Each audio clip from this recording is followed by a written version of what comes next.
1 2ನೆಯ ಪಾಠ. ಉದ್ಧಾರದ ಹೆದ್ದಾರಿ, ನಾನಾ ಬಣ್ಣಗಳಲ್ಲಿ ನಾನು. ಇದನ್ನು ಬರೆದವರು ಸ್ವಾಮಿ ಜಗನ್ನಾಥಾನಂದ. ಕವಿ ಪರಿಚಯ. ಮೈಸೂರಿನ ರಾಮಕೃಷ್ಣಾಶ್ರಮದ ಹಿರಿಯ ಸನ್ಯಾಸಿಗಳು ಸ್ವಾಮಿ ಜಗನ್ನಾಥಾನಂದರು. ಶ್ರೀರಾಮಕೃಷ್ಣ, ಶಾರದಾದೇವಿ ಮತ್ತು ಸ್ವಾಮಿ ವಿವೇಕಾನಂದ ಜೀವನ ಮತ್ತು ಸಂದೇಶನಗಳಿಂದ ಸ್ಫೂರ್ತಿ ಪಡೆದು 1960ರಲ್ಲಿ ಬೆಂಗಳೂರಿನ ಶಾಖೆಯಲ್ಲಿ ರಾಮಕೃಷ್ಣ ಸಂಘವನ್ನು ಸೇರಿದರು. ಭಗವದ್ಗೀತೆ, ಉಪನಿಷತ್ತು, ರಾಮಕೃಷ್ಣ ವಿವೇಕಾನಂದರ ವೇದಾಂತ ಸಾಹಿತ್ಯಗಳನ್ನು ಹಾಗೂ ಭಾರತದ ಆಧ್ಯಾತ್ಮಿಕ ಮಹಾಪುರುಷರು ಮತ್ತು ಸಂತರ ಜೀವನ ಸಂದೇಶನಗಳನ್ನು ತಲಪರ್ಷಿಯಾಗಿ ಅಧ್ಯಯನ ಮಾಡಿದರು.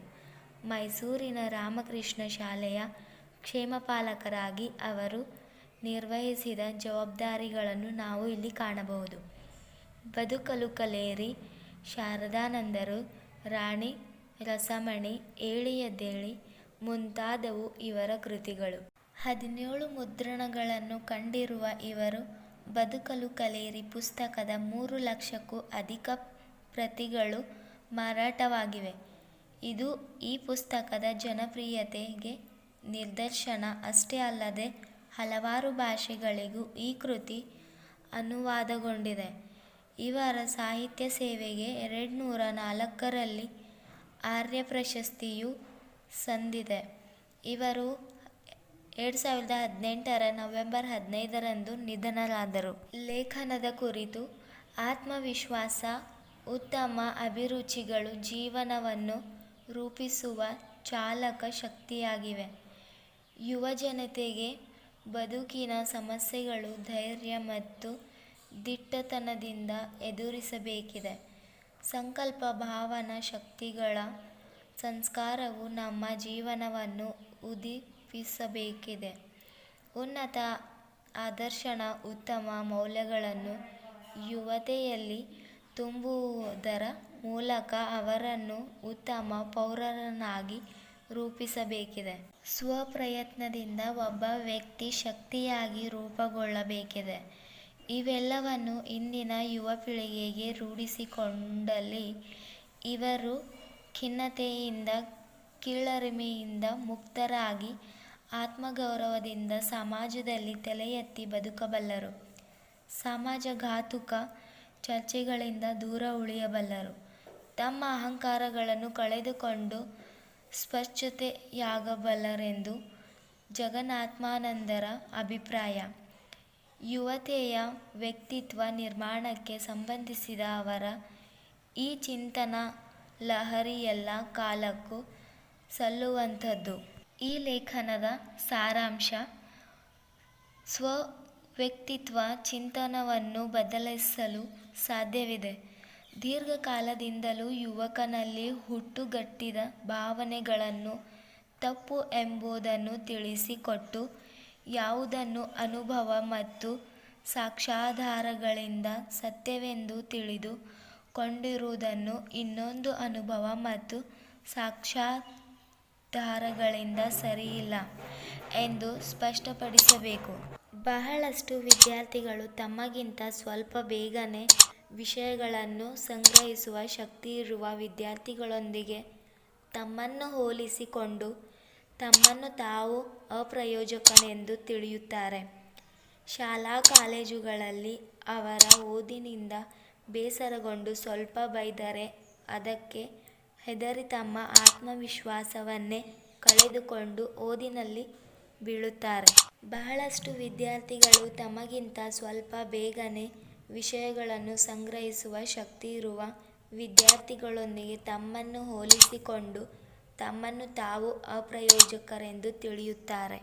ಶಾಲಾ ಕಾಲೇಜುಗಳಲ್ಲಿ ಸ್ವಲ್ಪ ಓದಿನಿಂದ ಬೇಸರಗೊಂಡು ಸ್ವಲ್ಪ ಬೈದರೆ ಅದಕ್ಕೆ ಹೆದರಿ ತಮ್ಮ ವಿಶ್ವಾಸವನ್ನೇ ಕಳೆದುಕೊಂಡು ಓದಿನಲ್ಲಿ ಬೀಳುತ್ತಾರೆ. ಇದರಿಂದ ಮನೆಯಲ್ಲಿ ಇವನಿಗೆ ತಲೆಯಿಲ್ಲ ಎಂದು ಕಟ್ಟುಮಾತು ಅವರ ಮನಸ್ಸಿಗೆ ನೋವುಂಟು ಮಾಡುತ್ತದೆ. ಮನೆಯಲ್ಲಿರುವ ಬುದ್ಧಿವಂತರ ಹಿರಿಯರ ಅಣ್ಣ ತಂಗಿಗೆ ಹೋಲಿಸಿ ಅವನನ್ನು ಮೂಢನೆಂದು ಜರೆದ ತಂದೆ ತಾಯಿಗಳ ಮಾತುಗಳನ್ನು ಕೇಳಿ ದುಃಖಿಸುತ್ತಾರೆ. ಹೀಗೆ ತಮ್ಮ ಬುದ್ಧಿಶಕ್ತಿ ಮತ್ತು ಅಧ್ಯಯನ ಸಾಮರ್ಥ್ಯದ ಬಗೆಗೆ ನಿಷೇಧಾತ್ಮಕ ಭಾವನೆಗಳು ಮನಸ್ಸಿನೊಳಗೆ ಹರಿಯಗೊಡ್ಡುತ್ತಾರೆ. ಒಂದು ಸಲ ಸ್ವವ್ಯಕ್ತಿತ್ವ ಚಿಂತದಲ್ಲಿ ನಿಷೇಧಾತ್ಮಕ ಭಾವನೆಗಳು ಮನಸ್ಸಿನಲ್ಲಿ ಸೇರಿಕೊಂಡರೆ ಅಷ್ಟೇ, ಪ್ರಯತ್ನಪಟ್ಟರೂ ಯಶಸ್ಸು ಸಿಗುವುದಿಲ್ಲ. ಸ್ವಲ್ಪ ಕಷ್ಟ. ಹುಟ್ಟು ಆಶಾವಾದಿಗಳಾದ ಯುವಕರ ಮನಸ್ಸು ಸಂಕಟ ಗ್ರಸ್ತವಾದರೆ ಎಷ್ಟೇ ಧೈರ್ಯ ನೀಡಿದರೂ, ಆತ್ಮವಿಶ್ವಾಸ ಬೇಕು ಎಂದು ಸ್ಫೂರ್ತಿ ನೀಡಿದರೂ ಅವರು ಬದಲಾವಣೆ ಸಾಧ್ಯವಿಲ್ಲ. ನನಗೆ ಓದಿ ಹಿಡಿಸುವುದಿಲ್ಲ, ಓದಲು ಯತ್ನಿಸಿ ವಿಫಲನಾಗಿ ಎಲ್ಲರಿಂದಲೂ ಉಪನ್ಯಾಸಕ್ಕೆ ಗುರಿಯಾಗಲು ಸಾಧ್ಯವಿಲ್ಲ ಎಂಬ ನೋವು ಮನಸ್ಸಿನಲ್ಲಿ ಅಡಗಿರುತ್ತದೆ. ಆದರೆ ಇಂಥವರ ಸ್ವವ್ಯಕ್ತಿತ್ವದ ಚಿಂತನವನ್ನು ಬದಲಾಯಿಸಿದರೆ ಅವರು ಪ್ರಥಮ ಶ್ರೇಣಿಯಲ್ಲಿ ಪಾಸಾಗಬಲ್ಲರು. ಅದಕ್ಕೆ ಅವರ ಅಹಂಗೆ ಯಾವುದೇ ರೀತಿಯಲ್ಲಿ ಆಘಾತವಾಗದಂತೆ ತಾಳ್ಮೆ ಮತ್ತು ಪ್ರೀತಿಯಿಂದ ಮಾರ್ಗದರ್ಶನ ಮಾಡಬೇಕು.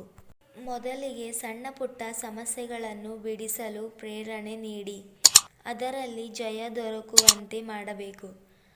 ಅದರ ಜೊತೆಗೆ ಪ್ರೋತ್ಸಾಹದ ಮಾತುಗಳನ್ನು ಹೇಳಬೇಕು.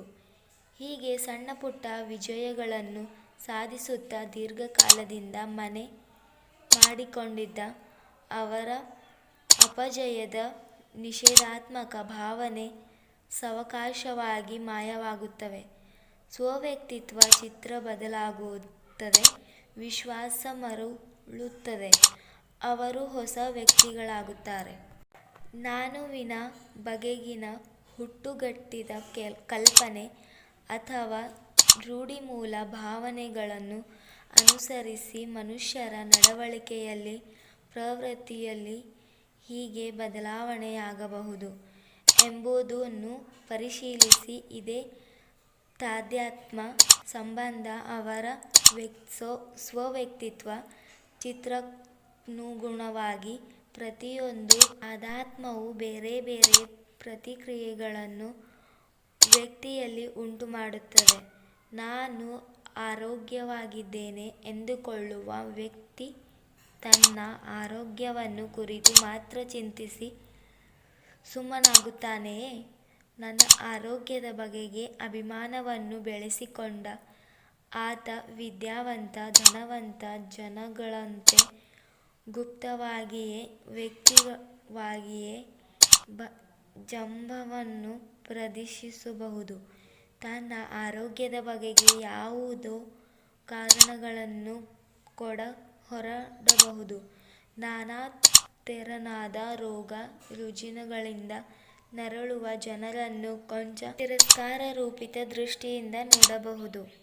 ನಾನು ಒಂದು ದಿನ ಮಾತ್ರೆ ಬಾಯಿಯಲ್ಲಿ ಹಾಕಿಕೊಂಡವನಲ್ಲ, ಡಾಕ್ಟರಿಗೆ ಸಲಾಮು ಹೊಡೆದವನಲ್ಲ ಎಂದು ಅಸೌಖ್ಯದಿಂದ ನರಳುವವನೆದುರೇ ಹೇಳಿಕೊಂಡು ಆತ್ಮತೃಪ್ತಿಯ ಕಿರುನಗೆಯನ್ನು ಬೀರಬಹುದು. ಈ ವ್ಯಕ್ತಿ ಆರೋಗ್ಯದೊಂದಿಗೆ ಶ್ರಮಿಸಿ ದುಡಿಯುವವನಾಗಿದ್ದು ಯಶಸ್ಸು ದೊರಕಿದರೆ ಸುತ್ತಮುತ್ತಲಿನ ಜನರು ಕೆಲಸಗಳ್ಳರು, ಸೋಮಾರಿಗಳು ಎಂದು ಕರೆಯತೊಡಗಬಹುದು. ಚೆನ್ನಾಗಿ ಕೆಲಸ ಮಾಡಿದರೆ ರೋಗವೆಲ್ಲ ಹೊರಟುಹೋಗುತ್ತದೆ ಎಂದು ಉಪದೇಶಿಸಬಹುದು. ಈ ನಡವಳಿಕೆಗಳೆಲ್ಲ ವ್ಯಕ್ತಿತ್ವ ನಿರ್ಮಾಣದ ಸಮಯದಲ್ಲಿ ಅಜ್ಞಾತವಾಗಿ ಸಂಗ್ರಹವಾದ ಯಾರದೋ ಅನುಕರಣೆಯೂ ಆಗಿರಬಹುದು. ಒಟ್ಟಿನಲ್ಲಿ ಸ್ವವ್ಯಕ್ತಿತ್ವದ ಚಿತ್ರಕ್ಕನುಗುಣವಾಗಿ ಅವನ ಯೋಚನೆ ಹಲವಾರು ವರ್ತನೆಯನ್ನು ಸಮರ್ಥಿಸಿಕೊಳ್ಳುವ ವಿಧಾನಗಳು ಪ್ರಕಟವಾಗುತ್ತವೆ. ಮೂರ್ತಿಪೂಜಾ ವಿಧಾನವನ್ನು ಬಾಲ್ಯದಿಂದಲೇ ಅರ್ಥಹೀನ ಮೂಢನಂಬಿಕೆ ಎಂದು ದ್ವೇಷಿಸುವಂತೆ ತರಬೇತಿಯನ್ನು ಪಡೆದು ಬಂದ ಮಗುವನ್ನೇ ಯುವಕನನ್ನು ಪರಿಶೀಲಿಸಿ ತನ್ನ ನಂಬಿಕೆಯ ತಾನು ಅನುಸರಿಸುವ ಧರ್ಮ ಮಾತ್ರ ಅತ್ಯಂತ ಶ್ರೇಷ್ಠ, ತನ್ನ ಧರ್ಮದ ಪೂಜಾ ವಿಧಾನಗಳು ಮಾತ್ರ ಸತ್ಯ, ಇತರರೊಂದು ಅರ್ಥಹೀನ ಎಂಬ ಭಾವನೆ ರೂಢಮೂಲವಾದರೆ, ಮೂರ್ತಿ ಪೂಜಕರ ದೇವತಾ ಮೂರ್ತಿಗಳನ್ನು ಕಂಡಾಗ ಅವನಲ್ಲಿ ಗೌರವ ಮತ್ತು ಭಕ್ತಿಭಾವ ಉಂಟಾಗಲು ಸಾಧ್ಯವಾಗುವುದೇ? ಮೂರ್ತಿ ಪೂಜೆಯ ಅರ್ಥ ಉಪಾಸನೆಯಲ್ಲಿ ಸಂಕೇತಗಳ ಮಾತ್ರ. ಸಾಧಕ ಬದುಕಿನಲ್ಲಿ ಅವುಗಳ ಅವಶ್ಯಕತೆ ಸ್ವತಃ. ಸರ್ವವ್ಯಾಪಿಯಾಗಿರುವ ಸರ್ವೋಕ್ತನಾದ ದೇವರ ಭಕ್ತಿಯಾಗಿ ಮೂರ್ತಿಯಲ್ಲಿ ಅವಿಭಜಿಸುವ ಸಾಧ್ಯತೆ. ಅವುಗಳನ್ನು ಕುರಿತು ನೀವು ವಿಶದವಾಗಿ ತಿಳಿಸಲು ಯತ್ನಿಸಿದರೂ ನಾನು ಅದನ್ನು ಹೃದಯಪೂರ್ವಕವಾಗಿ ಸ್ವೀಕರಿಸಲು ಸಾಧ್ಯವೇ?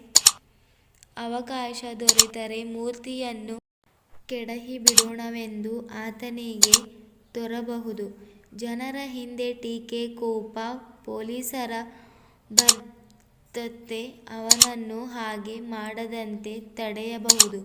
ಆದರೆ ಅವರ ಕಣ್ಣು ತಪ್ಪಿಸಿ ಮೂರ್ತಿ ಭಜನೆಗೆ ಮಾಡಿದಾಗ ಯಾವುದೋ ಪುಣ್ಯಕಾರ್ಯದಿಂದಾಗುವ ಧನ್ಯತೆಯ ಭಾವವನ್ನು ಅವನು ಅನುಭವಿಸಬಹುದಲ್ಲವೇ? ಅವನ ಅಹಂಗೆ ಬಲವಾಗಿ ಅಂಟಿಕೊಂಡ ಭಾವನೆಗಳು ಅವನನ್ನು ಆ ವಿಧ್ವಂಸಕ ಕೆಲಸಗಳು ಅವನು ಬೆಳೆದು ಬಂದ ವಾತಾವರಣದ ಪ್ರಭಾವ, ಅವನಿಗೆ ದೀರ್ಘಕಾಲದಿಂದ ಸಿಕ್ಕಿದ ತರಬೇತಿ, ಪ್ರೇರಣೆ, ಪ್ರೋತ್ಸಾಹಗಳ ಪರಿಣಿತಿಯನ್ನು ದಾಟುವುದು ಅವನ ಪಾಲಿಗೆ ಸಾಧ್ಯವೇ? ಅವನನ್ನು ದ್ವೇಷಕ್ಕೆ ಪ್ರಾರ್ಥನೆ, ಕನಿಕರಕ್ಕೆ ಪಾತ್ರನೇ ಅವಕಾಶವಾಗಿ ಅವನ ಸ್ವವ್ಯಕ್ತಿತ್ವ ಚಿತ್ರವನ್ನು ಬದಲಾಯಿಸಲು ಸಾಧ್ಯವಿಲ್ಲವೇ?